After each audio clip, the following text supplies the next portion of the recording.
मनुष्य के बर्बादी के 7 कारण जान लिया तो जिंदगी में कभी भी दुखी नहीं रहोगी। तो आइए दोस्तों, श्री कृष्ण भगवान ने स्वयं गीता में क्या कहा मनुष्य के बर्बादी के 7 कारण के बारे में सुनकर आप हिल जाओगी। दोस्तों, मनुष्य के बर्बादी का पहला कारण है क्रोध है, क्योंकि क्रोध है मनुष्य महान शत्रु। मनुष्य का सबसे बड़ा शत्रु क्रोध है, गुस्सा है। यदि कोई भी व्यक्ति क्रोध के आवेश में आ जाता है तो वह व्यक्ति अपने से बड़ों को इज्जत नहीं करता है, यहाँ तक कि कभी कभी अपने गुरु को भी मान सम्मान नहीं करते, उसे भी अपमान कर देते हैं, अपशब्द कह देते हैं, गलत भाषा का प्रयोग करते हैं और यहाँ तक कि उसे कभी कभी उसका हत्या भी कर देते हैं। दोस्तों, और कभी कभी ऐसा होता है कि अपने माता पिता से आंख दिखा दिखा कर बातें करने लगता है, यहाँ तक कि अपना माता पिता को भी हत्या कर देता है। अतः हमें क्रोध के आवेश को रोकना चाहिए।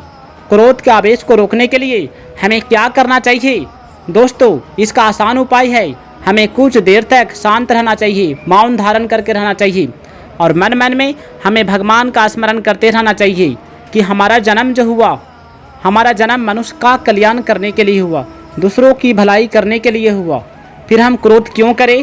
तो आइए दोस्तों, अब जानते हैं मनुष्य के बर्बादी का अगला कारण लोभ, क्योंकि लोभ ही पाप का जड़ है। मनुष्य को कभी भी अपने ज़िंदगी में लोभ नहीं करना चाहिए, नहीं तो उसका संपूर्ण विनाश हो जाएगा। और अगला कारण है दोस्तों, जो सबसे खतरनाक माना जाता है, अगला कारण है अहंकार।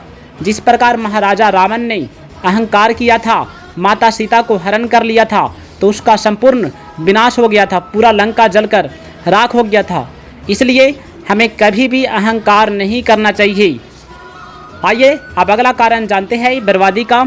अगला कारण है दोस्तों अगला कारण है पराई स्त्री पर कभी भी हाथ नहीं लगाना चाहिए। उसे माँ की तरह, बहन के रूप में उसे देखना चाहिए। तो आइए दोस्तों, महाराजा रावण ने सबसे बड़ी बात क्या कही, किस तरह से हमें ज़िंदगी में अपना ज़िंदगी को जीना चाहिए। महाराजा रावण कहते हैं, नाना जी, जीना अच्छी बात है, परंतु जो अपनी आन को बेचकर जीते हैं वो रामनाओं की भांति उनका कोई आदर नहीं करते।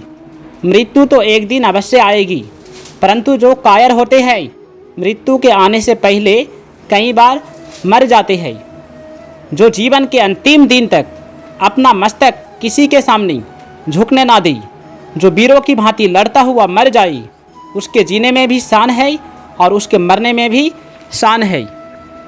अब श्री रामचंद्र जी क्या कहते हैं? सबसे बड़ी बात कहा, सबसे बड़ी शक्ति मन की है, परंतु मन एक चंचल घोड़े की भांति कभी स्थिर नहीं रहता।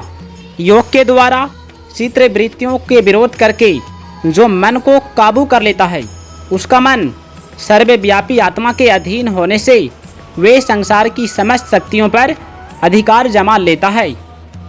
अपने कर्म की अच्छाई और बुराई को हर क्षण परखते रहना चाहिए।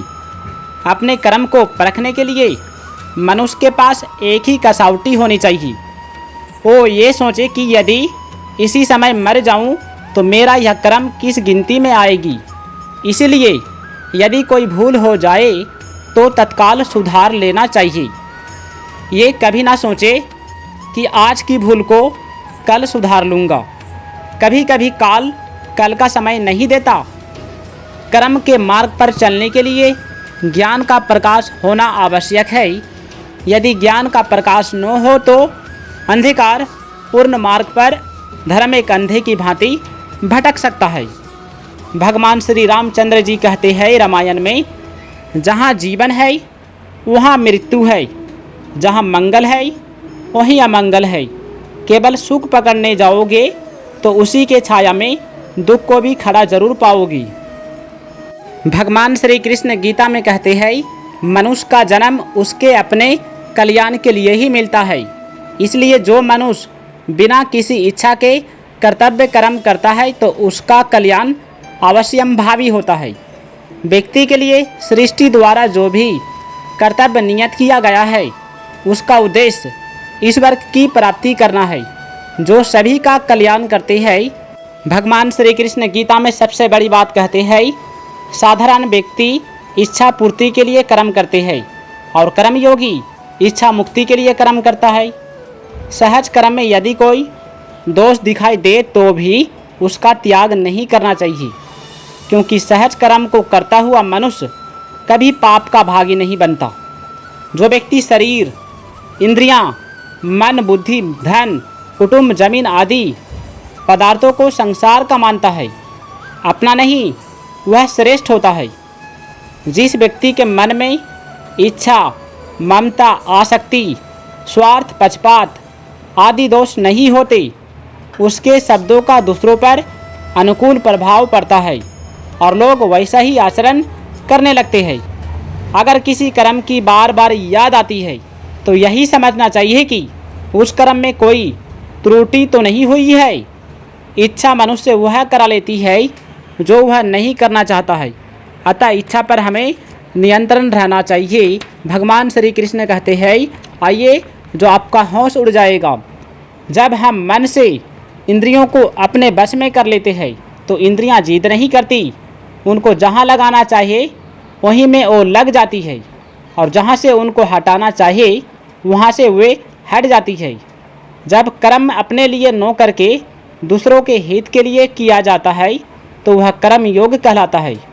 अपने लिए कर्म करने से अपना संबंध कर्म तथा कर्म फल के साथ हो जाता है और अपने लिए कर्म न करके दूसरों के लिए कर्म करने से कर्म तथा कर्म फल का संबंध दूसरों के साथ तथा परमात्मा का संबंध अपने साथ हो जाता है।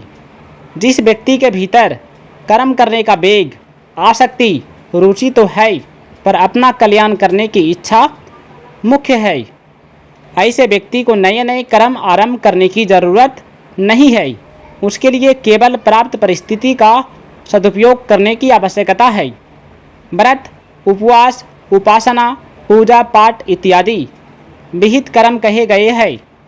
जो भी व्यक्ति झूठ बोलता है, चोरी करता है, हिंसा करता है इत्यादि निषिद्धि कर्मों का त्याग कर देता है, उसके विहित कर्म स्वतः होने के लगते हैं। कर्म का त्याग करने की अपेक्षा नियत कर्म करना सर्वश्रेष्ठ माना गया है और आसक्ति रहित होकर कर्म करना तो और भी श्रेष्ठ माना गया है, क्योंकि इससे कर्मों के साथ संबंध टूट जाता है। भगवान श्री कृष्ण कहते हैं, कर्तव्य कर्मों से जी चुराने वाला व्यक्ति नींद, आलस्य और भ्रम में अपना अमूल्य समय नष्ट कर देता है, जिससे उसका पतन हो जाता है। आसक्ति और स्वार्थ भाव से कर्म करना ही बंधन का कारण है।